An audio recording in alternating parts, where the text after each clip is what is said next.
Magandang araw, this is Cherry and welcome dito sa Lancaster, New City. At itutur ko po kayo sa Alice Townhouse. So tara, samahan niyo ako. Ano po ito? Ah, Sample ng ito po ay modified na po ng Alice Townhouse. Modified. modified. Opo. Corner siya, no? Opo. Corner lot po na sample ng ating townhouse unit na Alice Townhouse po. So ito po ay sample ng corner lot. Pag may corner ka, May extra space po kayo dito sa may gilid. So, ito po siya. Sa inyo pa po ito. depende yan sa lote. Opo. Magdedepende po yun kung gaano kalaki po yung lot size ng inyong nakuwang unit. Pag corner tayo, for example dito, may extra lot, anong pwede natin gawin dito? Ito, katulad po nito, pwede nyo po siyang ipa-home improvement. Magpa-extension po kayo ng balcony. Or pwedeng i-extend pa ng konti dito. Basta po, kukuha lang po tayo ng blueprint. Pag ganito po kasi, kailangan ito. Kasi Dito pwede slab. extension ng kusina. Yes po, pwede po natin. Katulad po itong ginawa nila, nag-ano po sila ng extrang,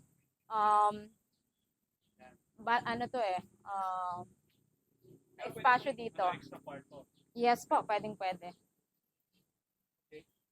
So, ito na po yung ating sample turnover unit ng Alice Townhouse.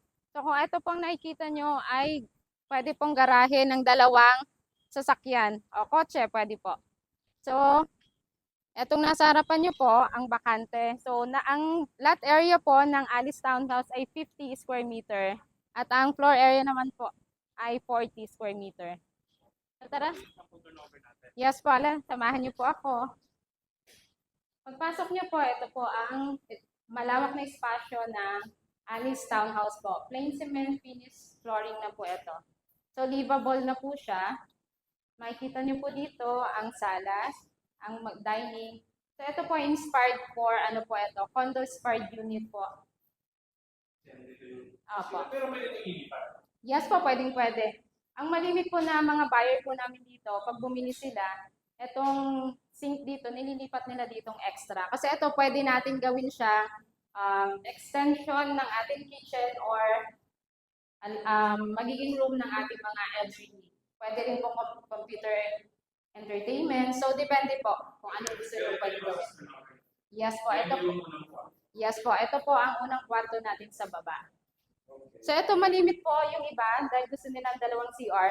Ito pong malimit, ginagawa nilang CR ito. Yes po, powder room. Yan yung pwedeng gawin dito. Para hindi na po kayo aakyat dun sa... Kasi ang Alice Townhouse po ay nasa taas po ang CR. Ang toilet and bath natin. So, tara po, samahan niyo ako sa taas.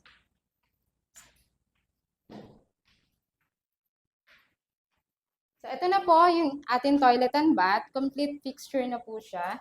So, may shower, bowl, and sink po. At naka-tiles na rin po yan. So, sa taas naman po, may dalawang bedrooms po siya. So, ito po ang second bedroom na tinatawag nilang master na pwede nyong extend. Dahil maluwang na po ang inyong lote pa. Ayan po. So, pwede ka mag-extension dito, ma'am? Yes po, pwede po yan. Extend po. Para sa baba po, parking area nyo na rin po. Okay. So, dito naman po tayo sa pangatlong room. So, ito pwede sa ating mga kids.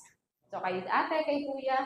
So, pwede rin pong extend pa kasi nga po, malawak po ang inyong unit pa po. Ayan. Sa front po, sa inyo pa rin yan. So, yun ang kinaganda rito sa Alice Townhouse. Yung Alice Townhouse natin, ma'am, pwedeng kakasya dito yung ating mga bedroom, kasya dito yung mga bed size. Yes, apo. Kaya po dito. Pag sa ano naman po, kung may dalawa kayong anak, pwede po yung double apo. Yan po pwede. Po. Meron tayong dress up dito. Yes po, meron po tayong dress-up unit. So, talaga, check natin. Hello. So, ito na po. Samahan niyo ako sa modified turnover unit. Good morning. So, yan po.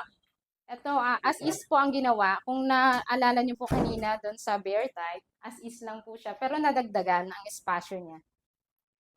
Apo. Pero again, pwede Na-maximize po. Apo. Pwede po siyang ilipat po as you can see, pwede po siya dahil malawak yung ano nyo. Pero ito po sa kanya as isang ginawa. So, nilagyan lang siya ng mga cabinets. So, yan po. Pwede na po. As ito po ang naging dining nila, dining area. Ito po yung sala, ang ating. Ito nga po, sabi ko sa inyo, pwede po siya na magkaroon tayo ng Entertainment, opo. Pwede itong entertainment showcase, computer, or yung extension po ng inyong kitchen. Pag hindi naman po masyadong malaki yung family. Ito nga po yung pwede sa mga nag-uumpisang family pa lang. Mga millennials, mga investor. So ano pa pong inihintay nyo? Doon tayo sa second floor para makita nyo po. Samahan nyo ako sa second floor. So kanina, ang toilet and bath, ito na po siya. Mas pinaganda po siya. Pinalitan lang po yung sink, tapos ang kanyang shower. Pero makikita nyo pong napakaganda ng kinalabasan niya ngayon. So ito na po ang isang bedroom sa taas. Ayan po. Ito po, ang ginamit po nila is single bed pa lang po. Pero kung ani nyo po, pwede po siyang maging queen size. Pwede rin po yung back bed. So ito po, minaximize din po. So, pwede pa rin po, pag medyo malaki-laki yung inyong budget, pwede po siyang ma-extend kasi maluwang po yung inyong harapan. Extra lot. At ito po ang sabi nila na kay nanay at tatay na pwedeng room. Ayan po, queen. Ito na po. Maganda lang po kasi dito, yung may dalawang bintana na ginawa. Pero pwede nyo po itong extend at lagyan ng balcony. So, pwede sa budget natin. Pero pag hindi pa kaya ng budget, as is, pwede na po, livable naman na po ang ating Alice Townhouse. Ang Alice Townhouse po pala ay pwede sa Pag-ibig, bank, at in-house financing. For as low as 12,000, sa Pag-ibig financing, ganito na pong bahay yung makukuha nyo. Ang Alice Townhouse na may 3 bedrooms at isang toilet and bath. Para maumpisan po ang inyong pangarap na bahay, for only 15,000 ang reservation po. This is Cherry Lane. See you soon sa tripping.